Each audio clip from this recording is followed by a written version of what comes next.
Hello बच्चों, आज हम करने वाले हैं आपका नंबर सिस्टम चैप्टर की 4th एक्सरसाइज। इससे पहले की 3 एक्सरसाइज मैं आपसे ऑलरेडी शेयर कर चुकी हूँ। उसके लिंक मैं डिस्क्रिप्शन बॉक्स में दे दूँगी। और प्लीज़ मेरे चैनल को लाइक कीजिए, सब्सक्राइब कीजिए। चलिए स्टार्ट करते हैं। First question is classify the following number as rational और इर्रेशनल।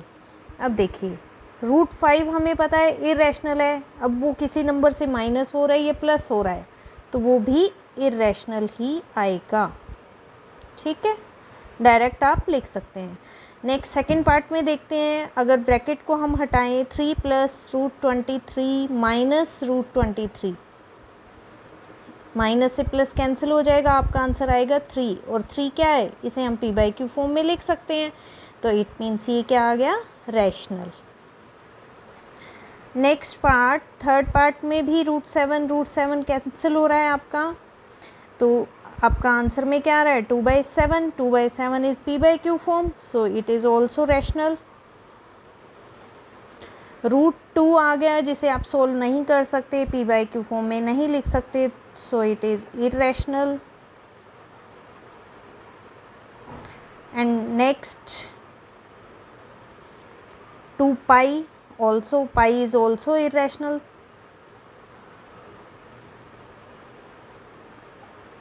चलिए नेक्स्ट क्वेश्चन करते हैं।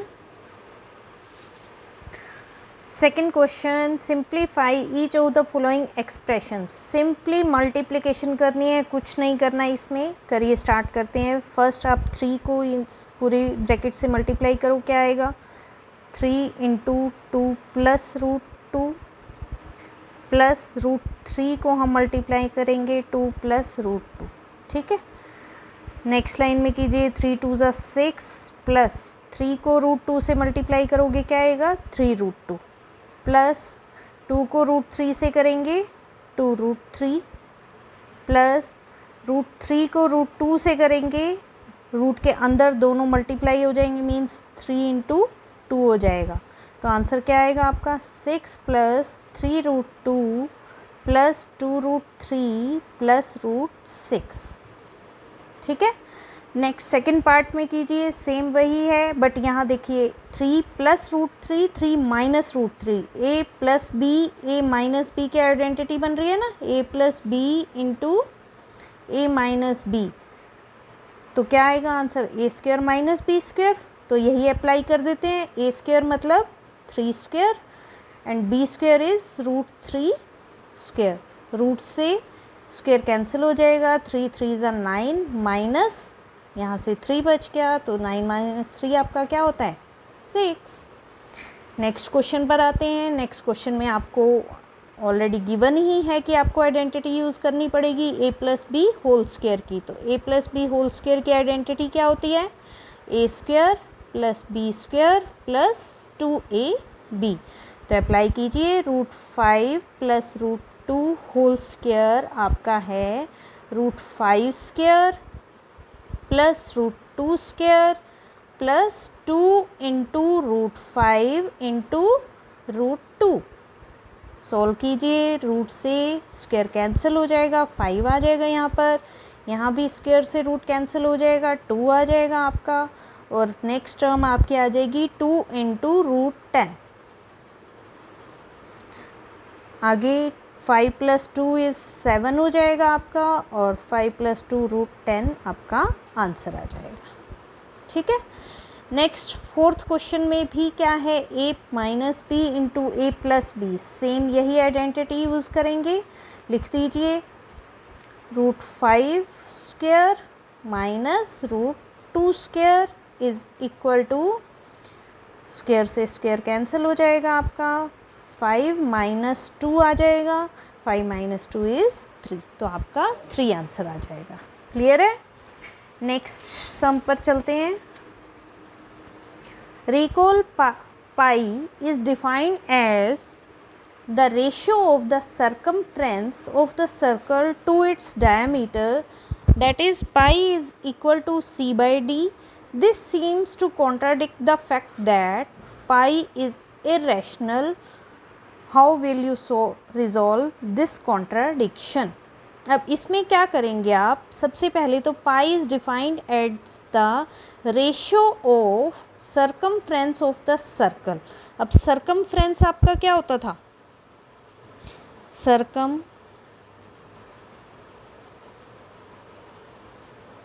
सर्कमफ्रेंस आप क्या लेते हो, 2 पाई आर, ठीक है। और आर की वैल्यू यहाँ क्या है, सर्कमफ्रेंस को इन्होंने लिया c, और आगे 2 पाई आर, 2 और r मिलकर क्या बन गए, d। जब आप सर्कल में ये रेडियस लेते हो, ये r है, तो d की वैल्यू क्या होगी, 2r होगी, तो इट मीन्स 2r आपका d हो गया, तो c is equal to pi d। अब d को आप c बाई डी लिखोगे तो पाई आ गया, पाई की वैल्यू क्या आ गई, c बाई डी। अब देखिए कॉन्ट्राडिक्शन क्या है, this seems to contradict that pi is irrational. अब आपको पता है कि पाई क्या है, हमारे पास इरेशनल नंबर है। अगर पाई इरेशनल नंबर है तो it means c by D भी इरेशनल होना चाहिए, बट ये तो p बाई क्यू फॉर्म में आ रहे हैं। अब p बाई क्यू फॉर्म में जिसे हम लिख सकते हैं वो हमारे क्या होते हैं, रैशनल नंबर्स। तो इसका मतलब क्या है कि ये रैशनल हैं, बट पाई के इक्वल तो नहीं हो सकते ना, तो उन्होंने यही कहा है how will you resolve this contradiction. तो इसका मतलब ये है कि c या d में से कोई एक क्वांटिटी आपकी इरेशनल हो सकती है। तो इसलिए इन्होंने यहाँ पर पाई को इरेशनल ना मानकर रैशनल दिखाया है, ठीक है, कि पी c बाई डी यानी कि p बाई क्यू फॉर्म में लिखा है इसलिए। तो वैसे इस टाइप के कोई क्वेश्चंस पेपर में नहीं आते हैं, ये सिर्फ कन्फ्यूज़न के लिए है, कोई दिक्कत नहीं है, आपने सॉल्व कर दिया, इनफ। नेक्स्ट क्वेश्चन पर चलते हैं। Represent root 9.3 on the number line. अब इसे विद कंपास और स्केल करते हैं, ऐसे ठीक नहीं होगा, चलो कंपास से करते हैं। सबसे पहले क्या करना है आपने, फर्स्ट स्टेप में 9.3 सेंटीमीटर की आपने लाइन ड्रॉ करनी है। स्टार्ट करो, 9.3 यहाँ तक आ गया। अब 9.3 आपने पॉइंट ले लिया, इसे आप A ले लीजिए, इसे B ले लीजिए। इसके बाद थोड़ा सा इस लाइन को और इंक्रीज़ कर दीजिए, 1 सेंटीमीटर का डॉट लगा लो, 1 2 3 एंड 4, ठीक है। मतलब ए भी आपका हो गया 9.3 और सी हमने ले लिया 1 सेंटीमीटर इसके आगे, क्लियर हो गया। अब हमने ए सी का क्या करना है, बाइसेक्टर ड्रॉ करना है। बाइसेक्टर कैसे ड्रॉ करते हैं, हम हाफ से ज़्यादा ओपन करेंगे कंपास को और अपनी आर्क लगा देंगे, ठीक है। तो यहाँ से लगाइए, सॉरी हिल गया।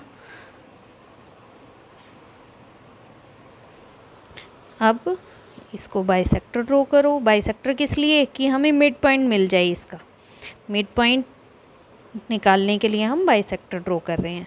अब यहाँ पर रखो, ओ पॉइंट दे देते हैं इसे, सेंटर को, इसे ओ पॉइंट दिया और ओ ए के इक्वल आपने ओपन कर लिया, ये देखो, ठीक है। अब ये सर्कल ड्रॉ कर दो।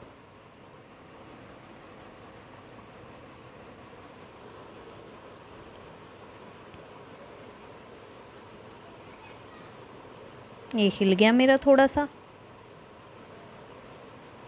ठीक है, यहाँ से ये आ जाएगा। उसके बाद क्या करना है, इस बी पॉइंट पर आपको परपेंडिकुलर ड्रॉ करना है। बी पॉइंट पर परपेंडिकुलर कैसे ड्रॉ करते हैं, यानी कि 90 डिग्री का एंगल बनाना है। तो 1 मिनट, कंपास ये लूज़ हो गया है।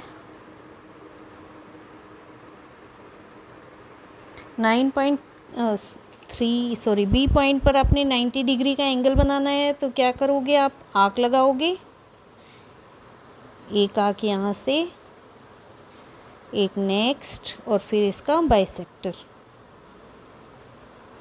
ठीक है। अब इसे ज्वाइन कर दीजिए अपने सेमी सर्कल से। तो ये जो पॉइंट आया, अब यहाँ बी पर रखकर इसे डी पॉइंट दे देते हैं। बी डी के इक्वल आपको ओपन करना है और नंबर लाइन पर आर्क लगा देनी है, ठीक है। तो जो ये पॉइंट आया आपका, ये आपका क्या आया, √9.3। क्लियर हो गया। इस तरह से ये कंपास से बिल्कुल आसानी से बन जाएगा, कोई दिक्कत नहीं आएगी आपको। नेक्स्ट देखिए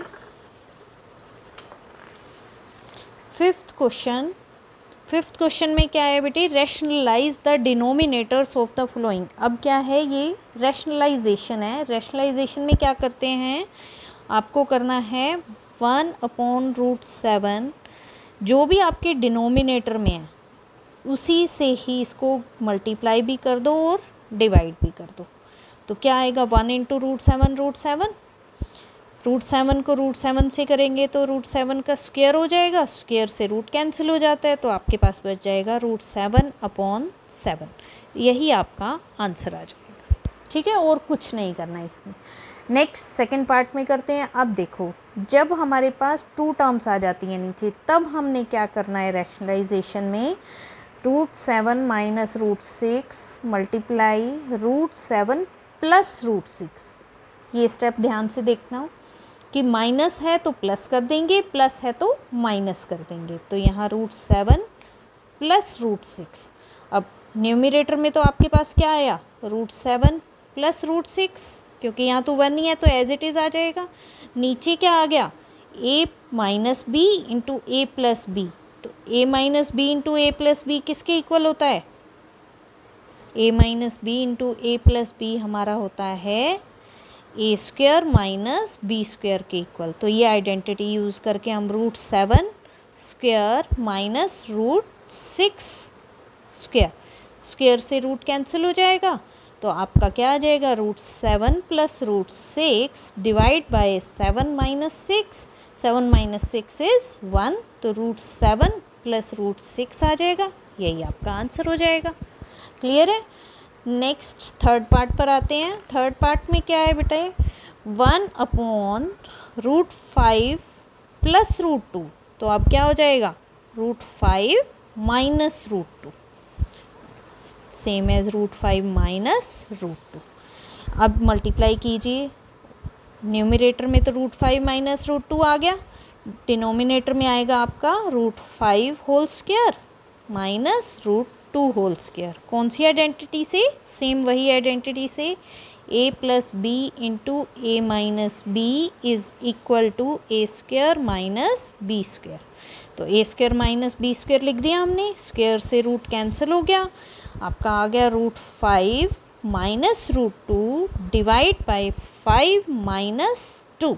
अब नीचे क्या बच गया, 1/3 3, एंड ऊपर क्या है आपके पास, √5 - √2। यही आपका आंसर हो जाएगा। क्लियर है ना। बहुत इजी क्वेश्चन है बेटे, सिर्फ कैलकुलेशन है, ध्यान से करनी है, प्लस माइनस की मिस्टेक नहीं करनी बस। नेक्स्ट क्वेश्चन, √7 - -2 मल्टीप्लाई करेंगे √7 + 2, √7 + 2। न्यूमरेटर में तो सेम डिजिट्स आ जाएंगी, √7 + 2। डिनोमिनेटर में आपका √7² - 2²।